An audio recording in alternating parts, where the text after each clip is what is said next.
நிலவுக்கு என் மீது என்னடி கோபம் ஒரு பாட்டு ஒன்று இருக்கு.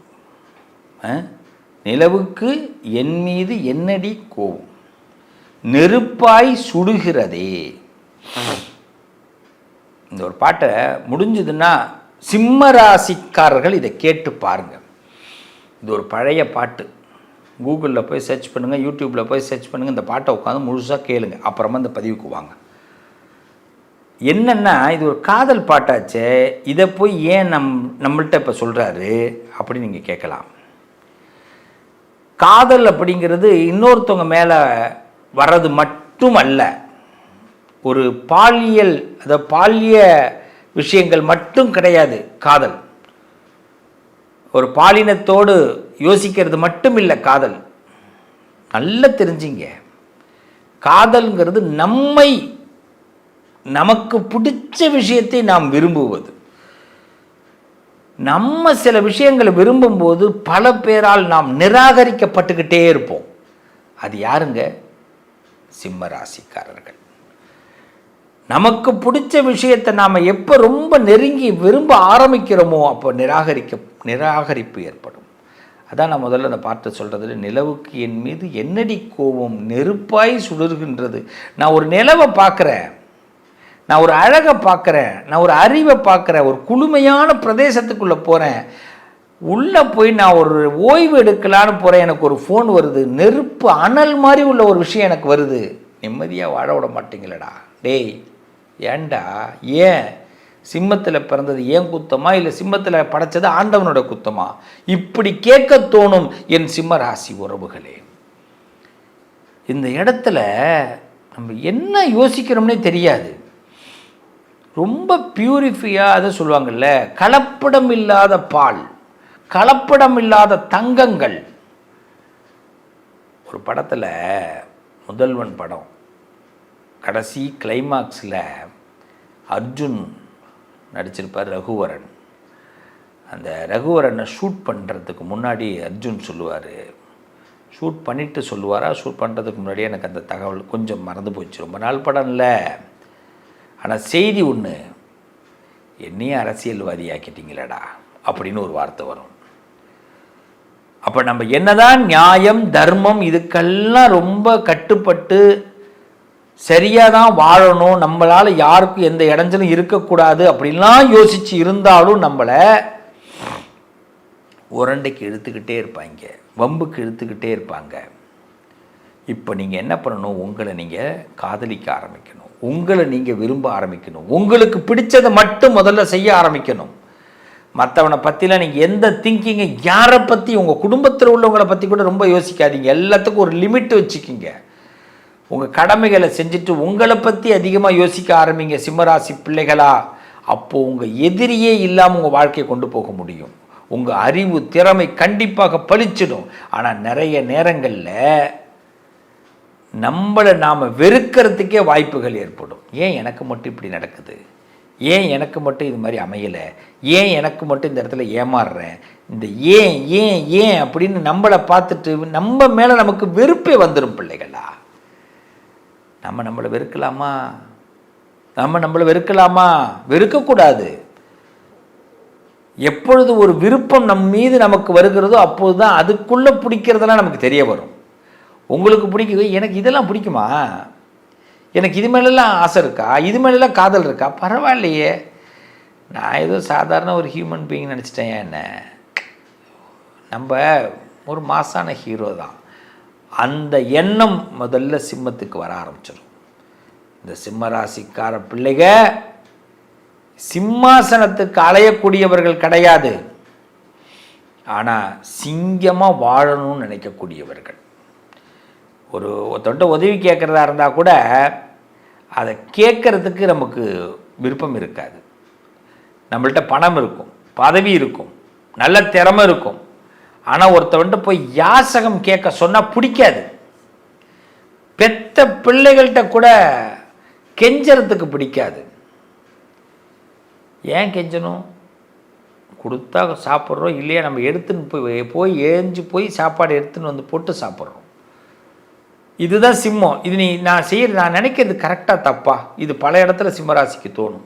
நீங்கள் நினைக்கிறது அப்சல்யூட்லி கரெக்ட். அப்படியே இருங்க, அப்படியே இருங்க. அப்போ உங்கள் ஜாதகத்தில் இந்த விஷயங்கள்லாம் இருந்தும் நம்ம லைஃப்பில் எங்கே தோற்று போகிறோம், எங்கே நம்ம நினைக்கிறது நடக்க மாட்டேங்குது, ஏன் நமக்கு நிறைய பொறாமக்காரர்களும் பொச்சரிப்புக்காரர்களும் பிரச்சனைக்குரியவர்களும் நம்மளை நினச்சா நம்மளை பக்கத்தில் வச்சுக்கிறாங்க, நினச்சா தூக்கி போட்டுடுறாங்க. நமக்கே புரிய மாட்டேங்குது. என்றைக்கு நம்மளை பக்கத்தில் வச்சுப்பான், பக்கத்தில் தூக்கி எறிஞ்சிருவான், என்றைக்கு நம்மளை நல்லா பேசுவான், என்றைக்கு நம்மளை தூக்கி எறிவான், என்றைக்கு நம்மளை கெட்டதாக பேசுகிறான், என்னடா இது, என்னையை வச்சு ஏன்டா வண்டி ஓட்டிக்கிட்டு இருக்கீங்க அப்படின்னே நமக்கு தோணும். இதுக்கு என்ன காரணம்? முதல்ல அவங்க ஜாதகத்தை செக் பண்ணுங்கள். ஜாதகத்தில் சூரியன் எப்படி இருக்காரு, ஜாதக பிறப்பில் சூரியன் எப்படி இருக்கிறாரு, அப்டேட்டில் எப்படி இருக்கிறாரு தெரிஞ்சுக்கிங்க. அதே மாதிரி சனி எப்படி இருக்காரு தெரிஞ்சுக்கிங்க. முக்கியமான பிளானட், உங்களோட வளர்ச்சியை தடுக்க இடத்துல சனி இருக்கக்கூடாது. ரொம்ப காலதாமதப்படுத்துவார், அசிங்கப்பட வைப்பார், அவமானப்பட வைப்பார். அப்டேட்டில் பிறப்பில் எப்படி சனி இருந்தார், அப்டேட்டில் இப்போ எப்படி இருக்காரு தெரிஞ்சுக்கணும். முக்கியமாக 3வது கிரகம் செவ்வாய், அங்கே தான் மிஸ்டேக் ஆகிறோம்.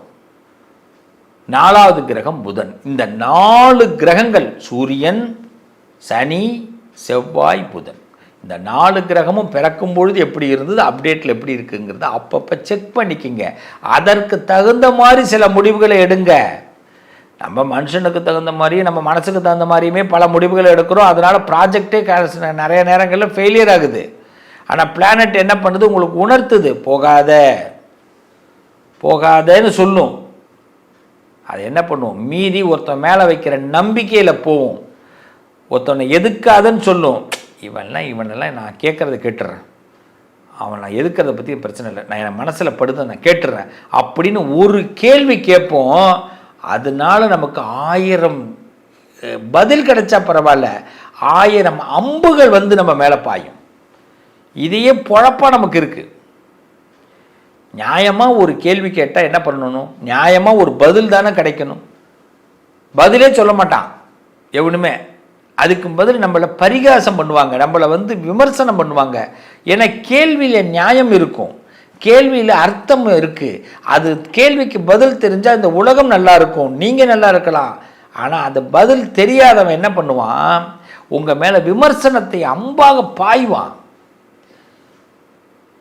அப்போ என்ன ஆகும், நம்மளை டேமேஜ் பண்ணுறதையே பல பேர் தொழிலாக வச்சுருப்பான். சிம்மம் இல்லைன்னா மற்றவங்க வாழ்க்கையே கிடையாது. நல்லா தெரிஞ்சுங்க. சிம்மத்தை வச்சு பேசினே இருப்பான். வெத்தலை, பாக்கு, சீவல், சுண்ணாம்பு இதை போடுறோம்ல மடித்து, அதே மாதிரி சிம்மத்தையும் சேர்த்து 2 வார்த்தை பேசிக்கிட்டே இருந்தால் தான் ரசிப்புத்தன்மையே ஏற்படுது பல பேருக்கு. பல பேர் நல்லா இருக்கிறான். அதனால் சிம்மராசிக்காரவங்க முதல்ல தன்னுடைய பிரெயின் ஆக்டிவ் ஆக்கிடுங்க. எல்லாருக்கிட்டையுமே நீங்கள் பழகும்போது ஒரு டிஸ்டன்ஸ் ரொம்ப நம்பிடாதீங்க. அவன் நம்மள்கிட்ட இந்த பையன் வந்து பேசுகிறாயா, ஏதோ ஒரு காரணத்துக்காக பேசிகிட்டு இருக்கிறான், காரணம் முடிஞ்சோன்னே நம்ம கழட்டி விட்டுருவோம். ரொம்ப தெளிவாக இருங்க. டிரைவர் ஸ்டேரிங்கை பிடிச்சி திருப்பினே இருப்பார். ஸ்டேரிங்க்கு ரொம்ப பிடிக்கும், நம்மளை எப்படி அழகாக தடவினே இருப்பார் அப்படின்னு அழகாக வளைக்கிறார். ஒரு காலகட்டத்தில் என்னையா விடவே மாட்டேங்கிறான், நான் ஒரு பக்கம் போடான்னு நினச்சேன், இன்னொரு பக்கம் எடுக்கிறானே. அதுக்கு பிறகு அதே முதல் ஸ்டேரிங்கு முதல்ல அது யோசிச்சது வேற, நம்மளை பிடிக்கிறாரு, நமக்கு பிடிச்சிக்கிறதுக்கு ஒருத்தன் இருக்கிறாயா அப்படின்னு. அப்புறமா என்னடா நம்ம பக்கம் போடாமா இவன் ஒரு பக்கம் திருப்பி இருக்கான்னு. அப்புறமா ஒரு காலகட்டத்தில் ஸ்டேரிங்கே நினைக்கும், என்னை எப்படி சத்தனா ரெஸ்ட் கொடுப்பா அப்படின்னு. இவர் விடவே மாட்டார் டிரைவர். அவர் விட்டு அவருக்கு பொழப்பு எப்படி இருக்கும். இதுதான் சிம்மம். சிம்மராசிக்காரவங்களை யாராலையும் விட முடியாது, பிடிச்சினாங்கன்னா அவ்வளோதான். அதுக்கு சிம்மராசிக்காரவங்க என்ன பண்ணிடுறாங்கன்னா, முதல்லையே என்ன பண்ணுறீங்கன்னா பரந்த மனசை காட்டிடுறீங்க. நாங்கள் ரொம்ப விசாலமான ஆட்கள், பரந்த உள்ளம் கொண்டவர்கள், நாம் எப்பயுமே உண்மையாக இருப்போம், நம்பிக்கையாக இருப்போம் அப்படிங்கிறோம். ஆனால் கடைசியில் அந்த நம்பிக்கையில் தான் அவன் நமக்கு ஆப்பே வைக்கிறான். ஆசைப்படுறவன் ஒன்று நம்மள்கிட்ட கேட்டிருக்கலாம், கேட்டால் நம்ம என்ன பண்ணுவோம், யோசிக்கலாம். ஆசைப்படுறோம் நம்மள்கிட்ட கேட்காம நீங்கள் பண்ணுறதெல்லாம் கரெக்டுன்ட்டு வெளியில் போயிட்டு நீ எனக்கு எதுவுமே செய்யலைன்னானா எவ்வளோ கஷ்டமாக இருக்கும். சிம்மராசிக்காரவங்களோட நிலைமை இதுதான். அதனால் சிம்மராசிக்காரவங்க உங்கள் பக்கத்தில் உள்ளவங்க உங்கள் நிம்மதியை கெடுக்கிறாங்க. அறிவு திறமை உங்களுக்கு இருந்தும் திறமை இருந்தும் அதை வெளிப்படுத்தாமல் இருக்கிறதுக்கு இது மாதிரி பக்கத்தில் உள்ளவங்கள நம்ம வளர்த்து விடுறதும் பக்கத்தில் உள்ளவங்க நமக்கு பெரிய எகெயின்ஸ்டாக போகிறதே தெரியாமல் இருக்கிறதும் தான் உங்களுடைய பெரிய மைனஸ். அதனால் கையில் எல்லாத்தையும் வச்சுக்கோங்க. நீங்கள் உங்களுடைய திங்கிங் உங்கள் ஜாதகத்தில் இந்த கிரகங்கள் எப்பெல்லாம் மைனஸ் ஆகுதோ உடனே அதை ஆக்டிவ் பண்ணுங்கள். இதுக்கு நீங்கள் செய்ய வேண்டியது சிவனோடு கனெக்ட் ஆகுங்க. சிவ மந்திரம் உங்கள் ப்ரொனன்சியேஷன் சிவ மந்திரம் உங்கள் வாயில் ஓடிண்டே இருக்கணும். அதுமாரி ஒரு பெண் தெய்வத்தை வழிபாடு பண்ணுங்கள். ஒரு பெண் தெய்வம், ஒரு பெண் தெய்வம் சிவன், பெண் தெய்வம் சிவம், பெண் தெய்வம் சிவன், இதுக்குள்ளே எனர்ஜி உங்கள் எனர்ஜியை பாஸ் பண்ணுங்கள். உங்களுக்கு புதுசாக சிந்தனைகள்லாம் வரும். நீங்கள் தோற்று போக மாட்டீங்க. பிள்ளைத்தமிழ் நேர்களே, சிம்மத்தில் பிறந்த சிங்கங்களே, வெற்றி பெறுவீர்கள். நல்லது நடக்கும். என் உறவுகள், நீங்கள் வாழ்க்கையில் வெற்றி பெறணும் அப்படின்னா நான் சொன்ன விஷயங்களை கீப் இட் பண்ணுங்க. நிச்சயம் உங்களோடு நான் நிழலாக இருப்பேன். இந்த பிள்ளைத்தமிழ் உங்களுக்கு ஒரு முன்னேற்றத்தை கொடுக்கக்கூடிய ஒரு சேனல். உங்கள் லைஃப்பில் என்றைக்கு கஷ்டம் வருதோ, என்றைக்கு ஒரு வருத்தம் வருதோ, இந்த பிள்ளைத்தமிழ் அந்த இடத்துல நீங்கள் பிள்ளைத்தமிழ் பார்த்துக்கிட்டு இருப்பீங்க. அன்றைக்கி அந்த சிவஸ்ரீயை பார்த்துக்கிட்டு இருப்பீங்க. இந்த பிரபஞ்சம், இந்த கடவுள், நீங்கள் நம்புகிற சாமி, இந்த பிள்ளைத்தமிழ், இந்த சிவஸ்ரீ உங்களோட கனெக்டில் கொடுத்துக்கிட்டே இருப்பாங்க. என்றைக்குமே நான் சொல்லுவேன், என்கிட்ட ஜாதகம் பார்க்குற பிள்ளைகளுக்கு நான் சொல்கிற ஒரு வார்த்தை, என்ன கேள்வியோ என்கிட்ட கேளு, நான் கொஞ்சம் ஓப்பனாக தான் பேசுவேன். அந்த பதில் உனக்கு பிடிக்குதோ பிடிக்கலையோ அதை படி நீ கேளு போதும். சும்மா நீ எப்படி நடந்தது, ஏன் அப்படி வந்தது, அது வேணாம். என்கிட்ட பிரசன்னந்தான். நான் ஜாதகம் பார்க்கும்போதே பிரசன்னந்தான் சொல்கிறது. உனக்கு இது நடக்கும், இந்த இடத்துல இப்படி போ, இவன் நம்பு, இவன் நம்பாத. அது ஒரு குறிப்பிட்ட காலம், அந்த காலம் வரைக்கும் சொல்லுவேன். அந்த காலம் வரைக்கும் நீங்கள் அதை கேட்டு கரெக்டாக இருந்துட்டு அதுக்கு அடுத்தது நீங்கள் நினைக்கிறத நடத்த முடியும். எதுவும் என்கிட்ட பரிகாரமே நான் சொல்ல மாட்டேன். குறுக்கு வழியே நம்மள்கிட்ட கிடையாது.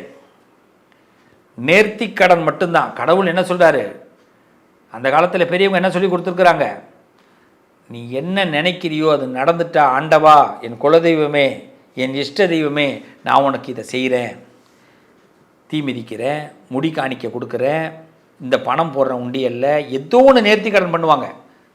நேர்ந்துக்கிறதுன்னு பேர். அவ்வளோதான். இது நடந்துட்டால் இதை செய்கிறேன்னு. என்றைக்குமே கடவுளுக்கு முன்னாடி கொடுத்துட்டு போய் கேட்கக்கூடாது. அது பேர் கடவுள் கிடையாது. மனுஷன் வேறு, கடவுள் வேறு. நான் சார் இந்த ஹோமம் பண்ணேன் சார், இந்த பூஜை பண்ணேன் சார், எனக்கு கடவுள் கொடுக்கல சார், நோ நோ. நம்ம வேண்டிக்கணும். முதல்ல அது நடந்துட்டுன்னா இதை செய்யணும். நம்ம வீடு சுத்தம் இல்லை, பவித்திரம் இல்லை, நமக்கு ஏதோ தொந்தரவுகள் இருக்குன்னா ஹோமங்கள் பண்ணுறோம். அந்த இடத்த புனிதப்படுத்துறதுக்கு. ரெண்டுமே வெவ்வேறு விஷயங்கள். நீ நினைக்கிறது நடக்கணும் அப்படின்னா நேர்ந்துக்கணும். ஏதாவது ஒரு விஷயத்தை நேர்ந்துக்குங்க. கடவுளுக்கு கண்டிப்பாக நடக்கும். நான் ஜோதிடம் சொல்லும்போது அந்த வார்த்தை தான் அதிகமாக சொல்கிறது. அதுமாரி நான் 2 வார்த்தை தான் உங்களுக்கு சொல்கிறேன்னா அந்த வார்த்தை போதும். நீ போ, நல்லா இருப்ப. அவங்ககிட்ட பேசாத, வேண்டாம், தவிர்த்துரு. இதை கேட்கணும்.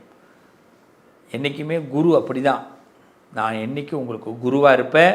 இந்த பிள்ளைத்தமிழும் இந்த பிரபஞ்சமும் இந்த சிவஸ்ரீயும் உங்களுக்கு என்றைக்கும் நிழலாக இருப்போம். நல்லது நடக்கும். உங்கள் வாழ்க்கை ஒளிரும். நீங்கள் வாழ்க்கையில் நிச்சயமாக மகிழ்ச்சி அடைவீர்கள். வாழ்த்துக்கள் என் பிள்ளைகளா.